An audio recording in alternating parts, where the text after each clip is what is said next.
اتحاد کی جو مشکل ہے بہت دور کا سفر بھی سیدھے رستے نزل غلط رستے پہ ہمیں کم از کم رستہ تو سیدھا اختیار کرنا چاہیے، اختیار کیا ہوا برقرار رہنا چاہیے۔ پہاڑ کی چوٹی سے کوئی پتھر نیچے گرے تو جب تک وہ ہموار سطح تک نہیں پہنچ وہ لڑکھڑاتے ہی رہے گا، اگرچہ اس کو کئی سال لگ جائیں، اسے قرار نہیں آتا۔ قرار تب آئے گا کہ جب وہ جہاں جانا چاہتا ہے وہاں پہنچ، اس کے درمیان اتنا روکا جائے یا جو بھی ہیلا بہانہ کیا جائے گریویٹی بنیاد پر چاہے تو بلا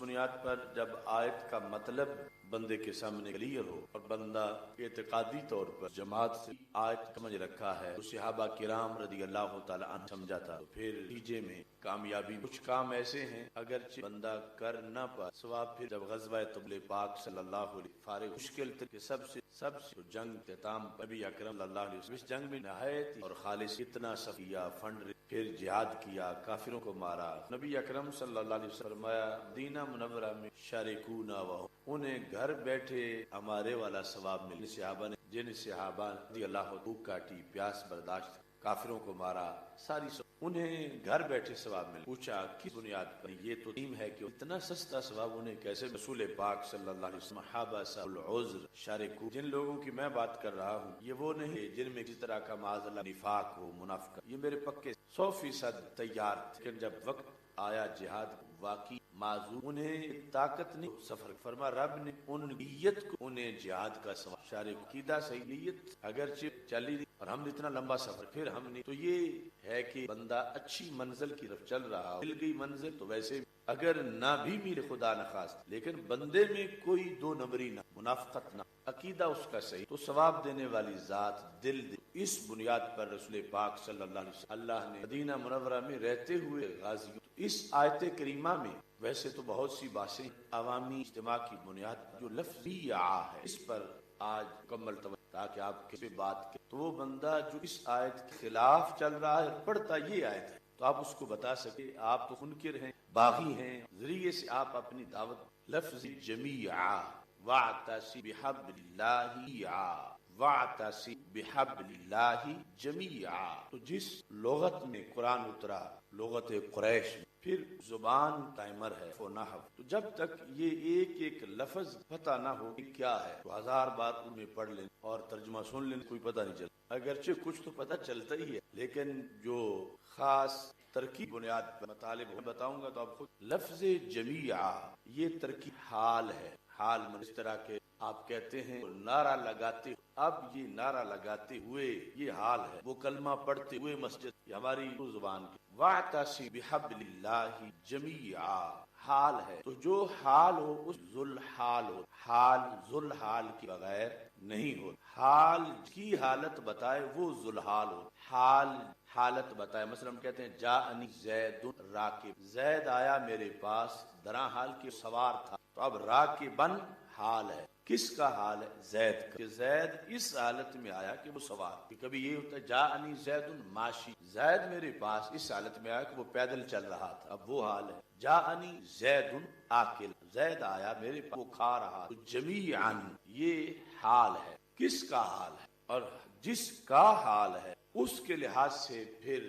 واعتصم عمل شرط اللہ مطلق نہیں کہتا، رسی ساتھ شرط لگاتا ہے یوں پکڑو، ویسے تو ہو سکتا ہے واعتصموا منفردا جدا جدا ہو کے رسی نے یہاں فرماتا واعتصموا جمیعا واعتصموا بحبل اللہ جمیعا، اب جمیعا والی شرط پائے جائے گی تو پھر اللہ کے حکم پہ عمل ہوگا، اور اگر واعتصموا تو ہو مگر جمیعا نہ ہو تو رب فرمائے گا کس چیز کا اجر مانگتے ہو، میرے کہنے پہ تو نے عمل ہی نہیں، میں نے تو کہا تھا واعتصموا بحبل اللہ جمیعا، تو یہ پہلے جاننا ہوگا کہ جمیعا جس کا معنی ہے سارے کے سارے، ایک دو نہیں، یہ حال ہے کس کا، اس کا ذل حال کون ہے؟ اب معاشرے میں ہزاروں مقرر خطیب جو روزانہ یہ آیت پڑھ کے تقریریں کرتے ہیں ان میں سے کئی ایسے ہیں جن کی بلا کو بھی پتہ نہیں کہ حال یا ذوالحال کو ڈھونڈنا کہاں سے ہے، تو پھر ہدایت کیسے ملی؟ تو اس میں بنیادی طور پر حال ہونے میں 3 احتمال ہیں۔ کتنے احتمال ہیں؟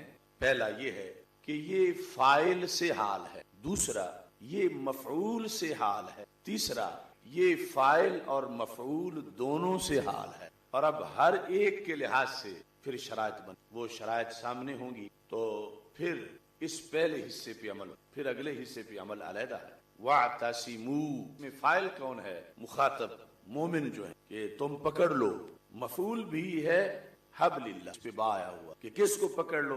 اللہ کی رسی کو پکڑ لو۔ یہ علیحدہ بات ہے کہ اللہ کی رسی پھر کیا ہے؟ اللہ کی رسی کو پکڑ لو۔ تو جب بنائیں گے حال فاعل سے تو مطلب یہ بنے گا کہ اے مسلمانوں، صحابہ کرام رضی اللہ تعالی عنہم قیامت تک جتنے بھی ہو، تم اجتماعی طور پر اللہ کی رسی کو پکڑو، حال کونکم مجتمعین، کہ وہ پکڑنا اجتماعیت والا ہو۔ مثلا آج کوئی نیا فرقہ بناتا ہے اور کہتا ہے کہ اللہ کی رسی پکڑ لو، اختلاف نہ کرو، تو اسے کہا جائے گا کہ پہلے تم اپنے آپ کو کلیئر کرو کہ تم نے خود بھی پکڑا ہے یا نہیں پکڑا۔ کہ جمیعہ کا مطلب ہے کہ جو رسی خلفائے راشدین نے پکڑی وہی تم بھی پکڑو۔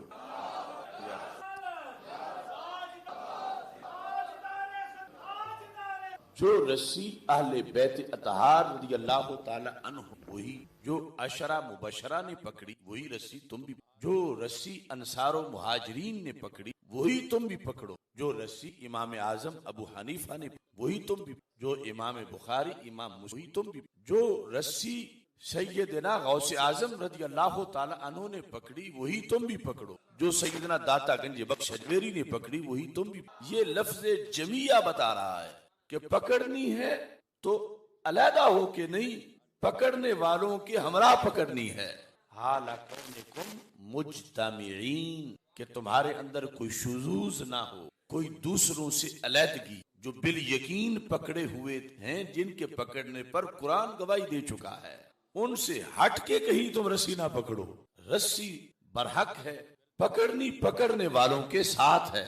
تو اس بنیاد پر جب حال بنائیں گے فاعل سے تو ہوگا وَاعْتَصِمُوا بِحَبْلِ اللَّهِ، آگے مطلب حال کونکم مجتمع، کہ تم کوئی علیحدہ دھڑا نہ بناؤ، کوئی علیحدہ جماعت نہ بناؤ، کوئی سلف صالحین کے رستے سے ہٹ کر کوئی علیحدہ رستہ نہ بناؤ۔ اب یہ ساری عمر مودودی یہ آیت پڑھ کے دعوت دیتا رہا اور خود ہی رسی ہاتھ میں، کیونکہ قرآن کہتا ہے وہاں پکڑو جہاں سب نے پکڑی ہوئی ہے، اور اس نے ساری عمر مقدمین متقدمین پر تنقید کرتے گزاری، خلفائے راشدین پہ تنقید کی، عشرہ مبشرہ پہ، اہل بیت اطہار رضی اللہ تعالیٰ عنہم، ائمہ مجتہدین۔ تو یہ جمیعہ پر عمل نہیں ہے تو واعتصموا کی شرط ہی نہیں پائے گی، چونکہ حال جو ہوتا ہے وہ قید اور شرط بن فعل کی۔ یہ ایک مثال میں نے دی، ورنہ ہر فرقہ دیکھو وہاں حال کونکم مجتمعین، جو جمیعاً کا ترجمہ بن کے پکڑو، یوں پکڑو کہ جو پکڑنے والے ہیں ان سے متحد ہو کے ان کے ساتھ پکڑو، پھر شیطان حملہ نہیں کرے گا۔ ید اللہ علی الجماع، رسول پاک صلی اللہ علیہ وسلم نے فرمایا اللہ کا ہاتھ ہے جماعت پر، جماعت کی اپنی برکت ہے، پھر تمہیں تنہا سمجھ کے شیطان اغوا نہیں کرے گا اور رسی سے ہی پکڑی جائے گی۔ اگر اس کو حال بنائیں مفعول بھی سے تو پھر ہوگا اللہ کی ساری رسی پکڑو۔ اب رسی سے حال ہے، رسی سے مثلا رسی اتنی موٹی ہے تو اس میں سے کوئی اس کے بل ڈھیلے کر کے اس میں سے چند دھاگے پکڑ لیتا ہے، اللہ تعالیٰ فرماتا ہے تم پکڑنے میرا طریقہ ہی نہیں سمجھا، تم نے نصف حبل کو پکڑا، تم نے ربع حبل کو پکڑا، تم نے حبل کے چند دھاگوں کو پکڑا، اور حکم یہ نہیں کہ حبل اللہ کا نصف پکڑو، موٹی حبل اللہ کا ربع پکڑو یا اس کے چند دھاگے پکڑو، بحبل اللہ جمیعا، رب کی ساری رسی پکڑو۔ اب ساری پکڑنے کا مطلب ہے اہل سنت ہونا، یعنی اس کو آگے پھر ہزاروں گھنٹوں میں اس کی وضاحت ہو کہ باقی کوئی طریقہ ہے ہی نہیں ساری پکڑنے کا، وہ تو الٹا جو مختلف دھڑے، پھر تو یہ ہے کہ الٹا رسی کا تقدس پامال کیا جا رہا ہے۔ وہ رب نے تو اس کو دھاگوں کو ملا کر ایک بنایا تھا، یہ ادھیڑ کے آدھی کر رہا اور آدھی پکڑی ہوئی ہے یا کچھ دھاگے پکڑے ہوئے اور پھر دعویٰ کرتا ہے میں نے رسی، تو اللہ فرماتا ہے یہ جھوٹ ہے، حکم یہ تمہیں دیا ہے وَاعْتَصِمُوا بِحَبْلِ اللَّهِ جَمِيعًا۔ اب جمیعہ حال ہے، رسی سے مفعول بھی، پکڑو درا حال کہ وہ رسی پوری ہو، آدھی نہ ہو۔ عقیدہ و عمل میں مثلا ایک دھڑا صحابہ کو مان لیتا ہے تو اس نے رسی پوری نہیں پکڑی، ایک دھڑا صرف آل کو مان لیتا ہے صحابہ کو نہیں مانتا، اس نے رسی پوری نہیں پکڑی. جو صرف صحابہ کو مانتا ہے، حال کو نہیں مانتا، رسی پوری نہیں پکڑی. ختم نبوت تو مانتا ہے، ختم معصومیت نہیں مانتا، تو رسی پوری نہیں پکڑی. تو وَاعْتَصِمُوا بِحَبْلِ اللَّهِ جَمِيعًا. اب یہ ہے کہ رسی کی صفت یعنی حالت جو ہے، صفت بمعنی قید بیان کی گئی کہ پکڑنی ہے تو یہ نہیں کہ ایک دو دھاگے، بلکہ مکمل کامل رسی جو ہے اس کو پکڑنا ہے. تیسری تفسیر کہ جس میں جمیع فاعل سے بھی حال ہو، مفعول بھی سے بھی حال ہو. اب دونوں معنی اکٹھے ہیں کہ پوری رسی یوں پکڑو کہ جیسے پوری امت نے اس کو پکڑا ہوا ہے. جس طرح 14 صدیاں گزر آئی ہیں، ہر صدی مومنین کو حکم ہے تو پکڑنے کے لحاظ سے بھی اپنا علیحدہ کوئی مقام نہ بناؤ. جہاں سب نے کھڑے ہو کے پکڑا وہیں پکڑو، اور پھر پکڑو بھی ساری، تھوڑی سی نہ پکڑو. تو صرف اگر جمیعاً جو لفظ ہے قرآن کا، اس کو کھول کے بیان کیا جائے تو کتنے ہزار جھوٹے ہیں جن کا دھندا رکے، جو ان کا طرز عمل فاعل سے حال کے لحاظ سے بھی پورا نہیں ہوتا، مفعول بھی کی حال کے لحاظ سے بھی پورا نہیں ہوتا، دونوں کے لحاظ سے کیسے. اور جو بھی تفسیر لو اور طرز عمل مکمل ہو، اس کو اہل السنہ والجماعہ کہا جاتا. اب وَاعْتَصِمُوا بِحَبْلِ اللَّهِ جَمِيعًا، جمیع کی جو شرط رب نے لگائی ہے، اس پہ کوئی عمل نہ کر تو وہ خود ہی تفرقو ہے. وہ آگے لا تفرقو کیسے پڑے گا؟ رسی پکڑ کے پھر ہے کہ مضبوط رہنا ہے، اور اگر چیز ہی غلط ہاتھ میں پوری ہو ہی نہیں اور آگے ضد کرے کہ نہیں میں نے تو نہیں ہٹنا، تو اب تو ایک نیا فرقہ ہی بنے گا. تفرقو ہوگا، فرقہ واریت ہوگی، وہ لا تفرقو نہیں ہوگا.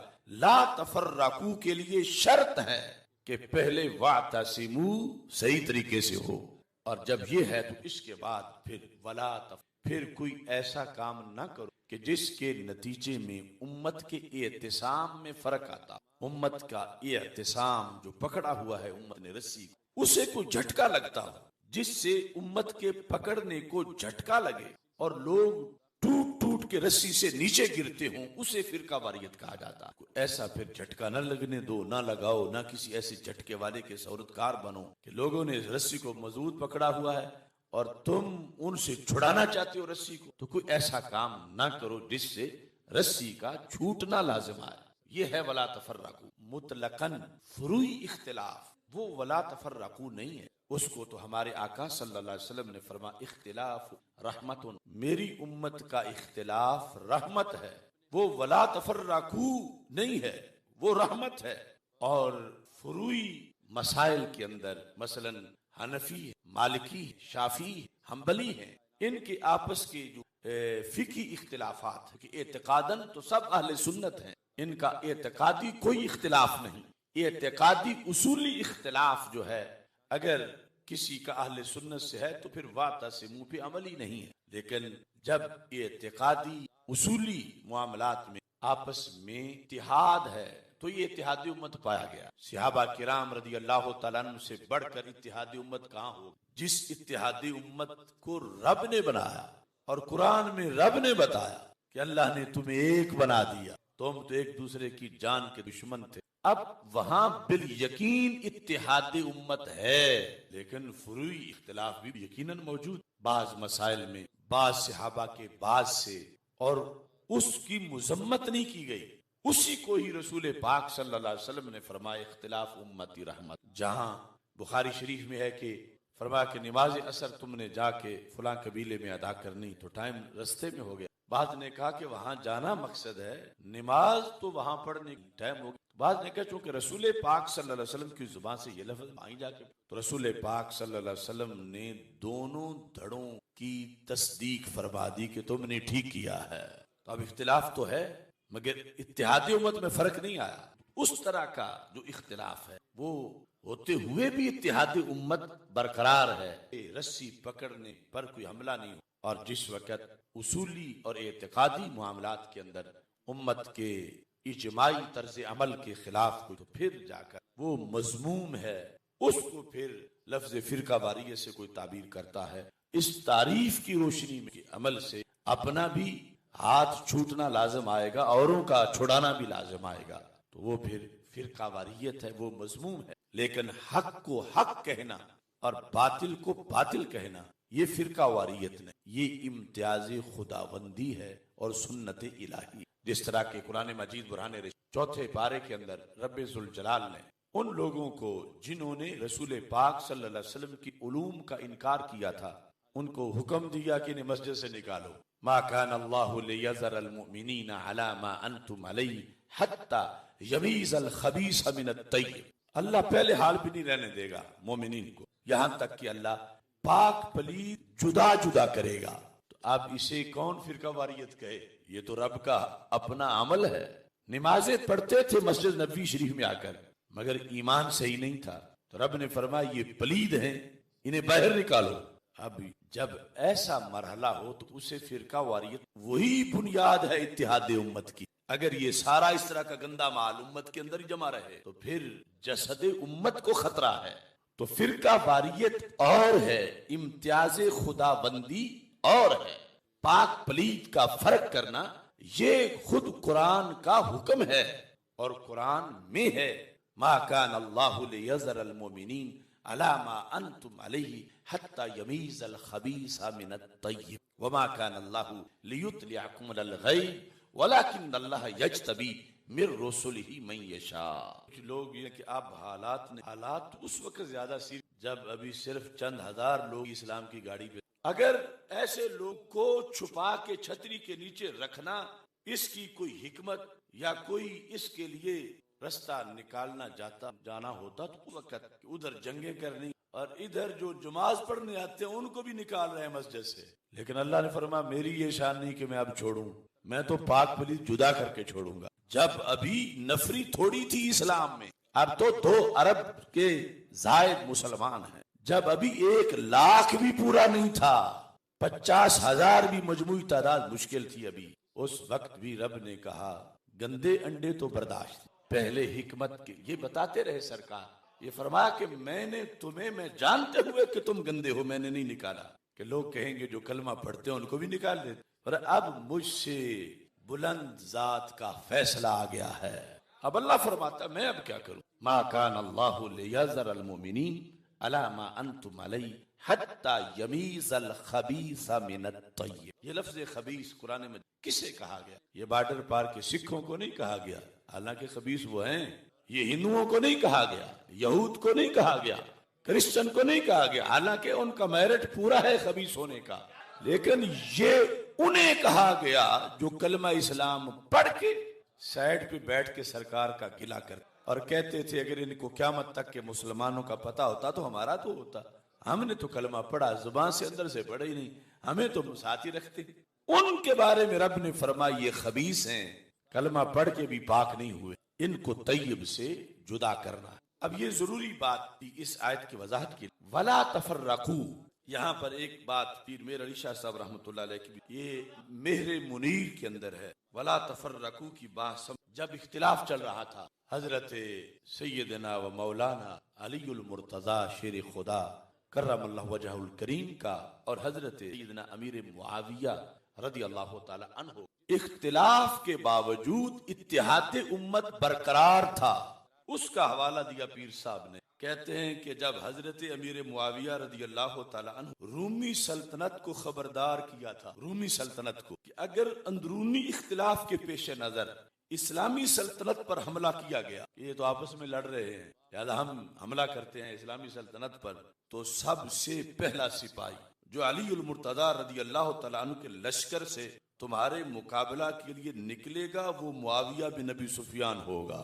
مولا علی رضی اللہ تعالیٰ عنہ کی فوج کا پہلا سپاہی وہ معاویہ ہوگا. اے رومیوں، اگر تم نے ادھر میلی آنکھ سے دیکھا تو مطلب یہ ہے کہ جو اجتہادی امور میں معاملہ اگرچہ کہاں تک پہنچا ہوا تھا لیکن پھر بھی وَاعْتَصِمُوا بِحَبْلِ اللَّهِ جَمِيعًا پر عمل تھا اور وَلَا تَفَرَّقُوا پر عمل تھا. تفرقو نہیں تھا، وَلَا تَفَرَّقُوا پھر بھی تھا. اور اس بنیاد پر ہمیں آج اس وقت ہم دیکھتے ہیں حالات حاضرہ میں امت کی وحدت کے لحاظ سے منظر عملاً مشکل بھی بڑی، لیکن جس طرح میں نے پہلے اصول بتایا کہ جتنی بھی دور ہو اگر ہم حاصل کیے بغیر بھی مر گئے لیکن نظریہ ہمارا سچا تھا ہے تو پھر پہنچنے کا ثواب مل جائے گا۔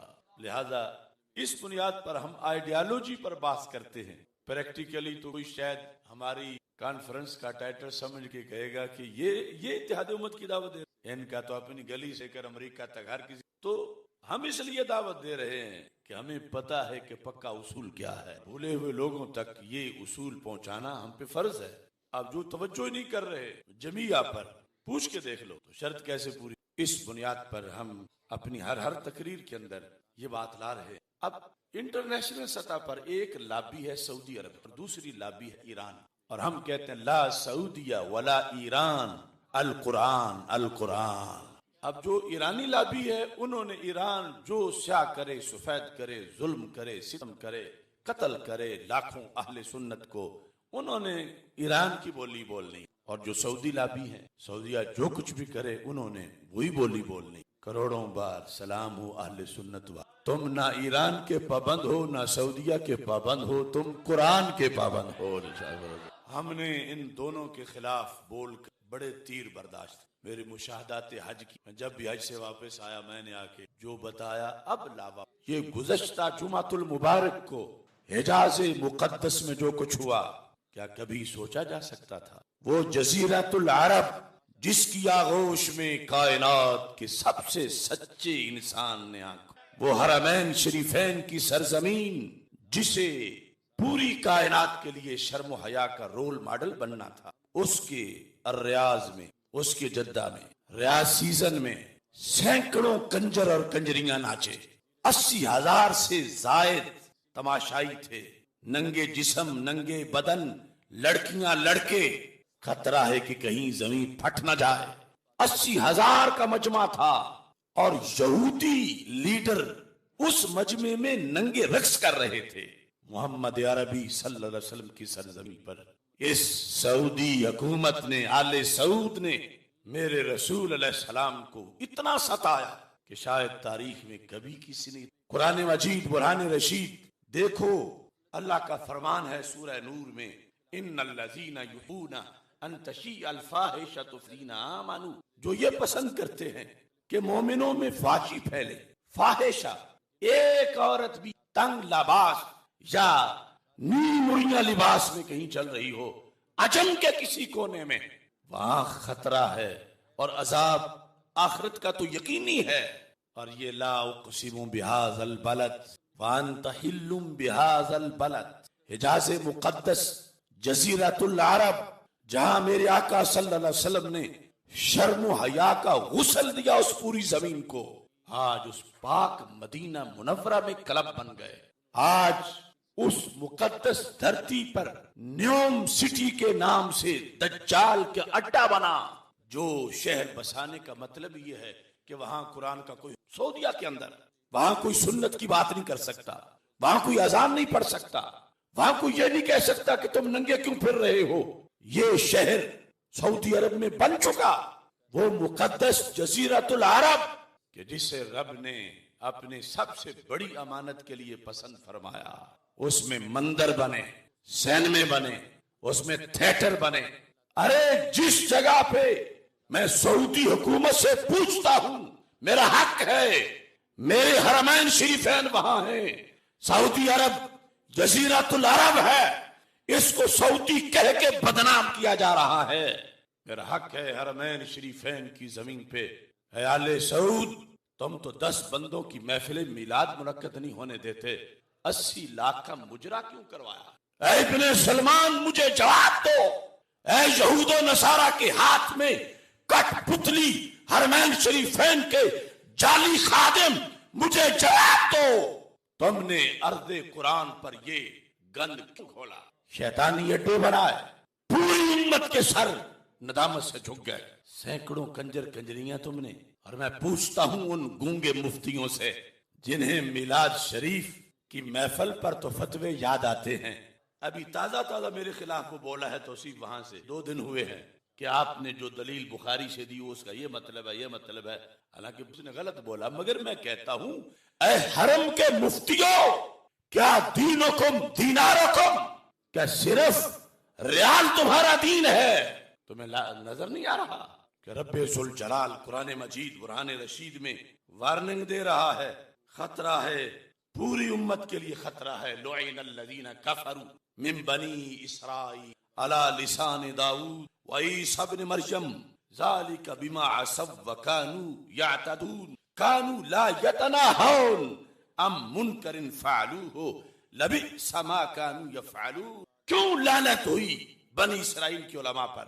اس لیے کہ جب بدی دیکھتے تھے تو منہ کھولتے۔ کیا ان خطیبوں کو صرف تنخواہ بچا لے گی میدان معاشر میں؟ کیا سعودی پجارو جو خطیب کو ملی ہوئی ہے اس سے مسئلہ حل ہو جائے گا؟ آج محمد بن سلمان کے اس ظلم پر جو عالم دین نہیں بولے گا، کل محمد عربی صلی اللہ علیہ وسلم سے شفاعت کی امید نہ رکھے۔ دین کی دھجیاں اڑائی گئیں اس سرزمین پر، اور اب بھی وہاں کے علماء جو چاپلوس بن کے بیٹھے ہوئے ہیں وہ خود عذاب کو دعوت دے رہے ہیں۔ اور پھر یہ کہ مرکز میں نیچے وہی آتا ہے، وہ چھت ہے، پرنالہ نیچے ہی آتا ہے۔ آج وہاں یہ ہوا، کل یہاں یہ ہوگا، ہم بولیں گے تو وہ کہیں گے تم بڑے مفتی ہو، تم بڑے عالم ہو، تمہیں زیادہ قرآن آتا ہے۔ وہ کعبے کے مفتی تو چپ رہے، تم کیوں بولتے ہو؟ وہ حرمین کے خطیب تو چپ رہے، تم کیوں بولتے ہو؟ اگرچہ ہم چپ نہیں کر رہے، نہ کریں گے، مگر انہوں نے کتنے لوگوں کے لیے مسائل بنا دیے۔ کوئی ایک بات ہوتی ہے، سینہ چھلنی ہے، وہ کمینہ اور ملعون مائکرون فرانس کا، اس کو انہوں نے میرے نبی علیہ السلام کے دیس میں بلا کے ایوارڈ دیے، نوازا، جس نے سرکار دو عالم صلی اللہ علیہ وسلم کے خاکے بنوا کے سڑکوں پہ لگوائے۔ یہ کس کے پیروکار ہیں؟ یہ کون لوگ ہیں؟ میری 30 سال کی تقریریں سنو، میں نشاندہی کرواتا، ایک ایک تقریر میری بولتی ہے۔ اگرچہ ہمیں وہاں بھی جا کے ستم کا سامنا کرنا پڑا، ہمیں ایئرپورٹ سے گرفتار کیا گیا، لیکن یہ دنیا کی گرفتاری معمولی ہے، اصل مسئلہ آخرت کا ہے۔ آج یہ جو کرتے پھرے ہم چپ کر کے بیٹھے رہے۔ اس جمعے میرے آنے پر ڈاکٹر سے پابندی لگا رکھی، مگر میں نے کہا کہ میں چپ رہوں تو کہ اگلے جمعے تک غیر حاضری نہ لگ جائے۔ میں ان کی پابندیاں توڑ کے آ گیا ہوں کہ میں نے یہ کلمہ حق بلند کرنا ہے۔ وہ سامنے ممبر میں بیٹھ کر میں نے تقریر کی تھی 2014 میں، جب اے پی ایس سانیہ ہوا تھا۔ وہ کلپ آپ سن، میں ولی نہیں ہوں، وہ کلپ سنے، اور یہ سعودی حکومت کا تبلیغی جماعت کے بارے میں جو میں نے 7 سال پہلے ایک ایک لفظ وہی آج وہاں سے ان پر لگایا گیا، جس میں نے کہا تھا کہ یہ دہشت گرد، ان کی نرسری کیا، کہاں سے نکلتے ہیں؟ میں نے کہا تمہارے محلے کی تبلیغی جماعت کی مسجد سے یہ دہشت گرد بنتا۔ آج وہ کہتے ہیں یہ ارہاب کا باب ہے تبلیغی جماعت۔ اگرچہ یہ علیحدہ بات ہے، میں اس پہ بولوں گا ایسا کیوں ہوا، لیکن آج وہ ہم جو پرانی حقیقت بیان کر رہے تھے، جس مقصد کے لیے ابن عبد الوہاب کو ہائر کیا گیا، جس مقصد کے لیے ابن سعود کو ہائر کیا گیا، اور آج جنہوں نے ہائر کیا تھا انہوں نے کہا وہابیت دہشت گردی ہے۔ جس مقصد کے لیے طالبان کو مختلف مدارس کی شکل میں بارڈر پر تیار کر کے امریکی مجاہدین بنایا گیا، اور پھر انہیں ہی دہشت گرد کہا گیا۔ آج اگر سعودی حکومت تبلیغی جماعت کو دہشت گرد کہتی ہے تو ہم پہ کیا احسان کی؟ ان کے دامن پہ ہمارے ہزاروں بندوں کا خون ہے، مراکز ان کے تو سعودی فنڈ سے بنے، اب انہیں جاگ آئی تو کیا آئی۔ اس بنیاد پر اللہ کا کروڑوں بار شکر ہے ہم نے لقمہ حلال کا کھایا ہے، اور رب نے ہماری آنکھوں کو مستقبل کے لحاظ سے جو دلائل سامنے، ہم نے کبھی ان لوگوں کے لیے نرم گوشہ رکھی؟ وہ تقریر میری سنیں اور ایک ایک لفظ پر غور کریں۔ 7 سال پہلے جو کہا تھا، آج وہ بات ادھر سے بھی سامنے آئی، جن سے یہ جدا نہیں ہو سکتے اور وہ ان سے جدا نہیں ہو، ان کا کبھی نسب بھی تبدیل ہوتا ہے۔ وہ لاکھ بار کہیں احذر جماعت تبلیغ، فتوے دیں کہ نہیں یہ کیسے، وہ کیسے جدا ہوں، یہ کیسے جدا ہوں، ان کی ولدیت ان سے ثابت ہے۔ ہاں اپنے اپنے مفادات ہیں، اب وہ ان کو لے کے ساتھ نہیں چل سکتے، اور یہ بھی بالآخر ان کے خلاف فتوے لگائیں۔ لیکن ماہ مدینہ اپنی تجلی عطا کرے، یہ ڈھلتی چاندنی تو دوپہر کی ہے۔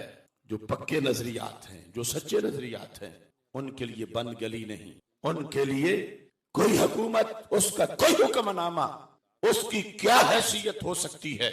اس بنیاد پر اتحاد امت کانفرنس کے عنوان پر میں ملک کے اداروں سے بھی کہتا ہوں، کوئی خیر نہیں نہ سعودیہ والی لائن میں نہ ایران والی لائن میں، خیر یقیناً ہے قرآن والی ایمان والی لائن میں۔ اس واسطے میرے ساتھ مل کے اس نعرے کا جواب دو، لا سعودیہ لا ایران، لا سعودیہ لا ایران، لا سعودیہ لا ایران، لا سعودیہ لا ایران، لا سعودیہ لا ایران۔ میں نے 30 سال آنسو بہائے کہ نجدی وہابی دہشت گردوں نے میرے رسول علیہ السلام کی ایک ایک نشانی، اپنے باپ بحری ڈاکو کے جوتے بھی شوکیس میں رکھے، اور میرے رسول علیہ السلام کی امی جان کی قبر پہ یہ ہمارا کلیجہ پھٹتا ہے۔ میرے سامنے ہے جنت البقیع، میرے سامنے ہے جنت المالا، میرے سامنے ہے سیدہ طیبہ طاہرہ فاطمہ الزہرا رضی اللہ تعالی عنہا کی تربت مقدس۔ ان کمینوں نے کیا کیا ظلم نہیں کیا، اور اب ساری شریعت کو پس پشت ڈال کر جو یہود کہتے ہیں وہ کام کرتے ہیں۔ اسرائیل کو اندرونی تسلیم کر کے ظاہری تسلیم کرنے کا کل بھی چند کھوکھلی شرطیں لگا رہے ہیں۔ تم ہوتے کون ہو؟ تمہیں میرٹ کس نے دیا؟ اے سعودی حکمرانوں، امت مسلمہ تمہیں جوتے مارنے کو تیار ہے، تمہارے گلے میں پھندا ڈال کے کھینچے گی۔ تم جزیرۃ العرب کو سودے مت کرو، وہاں غیروں کی چھاؤنیاں مت بنواؤ، وہاں اپنے ابا یہود نصارہ صلیبیوں اور صہیونیوں کو خوش کرنے کے ٹھیکے مت دو۔ ڈر و عذاب کی گھڑی سے کہیں بندر اور خنزیر ہی نہ بن جاؤ، توبہ کرو، باز آؤ۔ اور اپنی حکومت سے بھی میں مطالبہ کرتا ہوں کہ سرکاری سطح پر احتجاج کیا جائے۔ وہاں جدت کی دوڑ لگی ہوئی ہے، پہلے برقع ختم، پھر ڈرائیونگ لائسنس، پھر کلبوں کے اندر ڈانس، کیا کیا بدی ہے جو ماڈریٹزم کے نام پہ روزانہ نہیں آ رہی۔ لہذا بریک لگنی چاہیے۔ شرم و حیا کی سرزمین، تقوی و طہارت کا دیش، ویسے تو ساری کائنات کا ہر چپا میرے نبی علیہ السلام کا ہے، لیکن نزول قرآن ارض الوحی، حرمین شریفین، مکہ مکرمہ اور مدینہ منورہ۔ اے ظالم سعودی حکمرانوں، تم نے نماز میں خیانت کی، تم نے کعبے کو ویران کیا۔ بتاؤ مجھے 80,000 کے مجمع میں وہ کرونا سپیس کہاں تھی؟ تم نے حج برباد کیا لوگوں کا۔ اس لیے آج کی اس پیغام میں ہمارا مطالبہ ہے کہ ایسے لوگوں کو ہٹایا جائے مرکز اسلام سے، جو مرکز اسلام کے تقدس سے لڑ رہے ہیں، تصادم کر رہے ہیں۔ اب دیکھیں میرے آقا صلی اللہ علیہ وسلم کو کتنا رنج پہنچا ہوگا کہ میں تو قرآن دے کے آیا تھا، ان الذین یحبون ان تشیع الفاحشۃ لہم عذاب علیم دنیا والآخرہ۔ اتنے بے غیرت آ گئے، ان کو آیت کی شرف نہیں۔ سرکار کے شہر میں، سرکار دو عالم صلی اللہ علیہ وسلم کے دیش میں وہ بے حیائی ہو رہی ہے جو سرکار کو تو عجم کے کسی کونے میں بھی پسند، اور یہ عرب کی گوشت میں بیٹھ کر ان لوگوں کے لیے میرے آقا علیہ السلام کی زبان سے لفظ ملے تھے، ویل للعرب، ہلاکت ہے ان عربوں کے لیے، ویل للعرب من شر قد اقترب، اور اس شر کی بنیاد پر جو قیامت سے پہلے جلد ہی عرب کسی پہ آنے والا، اسی کی سرکار مذمت کر کے گئے تھے، اور یہ ان کا حصہ بنا کہ انہیں اس کام کے لیے منتخب کیا گیا۔ وہ ایک کنجر بھارت سے پہنچا تو اس کے پنجوں کے پرنٹ لے رہے ہیں، اصل میں یہ بدلہ ہے اس منحوس قوم سے جنہوں نے سرکار کی انگلیوں کے پنجوں کا تبرک نہ مانا، اب ایک ملعون کے پنجے لگواتے پھر رہے ہیں، جنہوں نے غار ثور اور غار حرا کے نیچے بھونکنے والے مفتی کھڑے کیے کہ یہ بدعت ہے، شرک ہے۔ آج وہ بھی گٹروں میں ڈوبے ہوئے ہیں، کوئی جواب نہیں دے سکتے، اور پاکستان میں پھیلے ہوئے ان کے ایجنٹ ریال کی پیداوار آج بولیں جو 30 سال ہم سے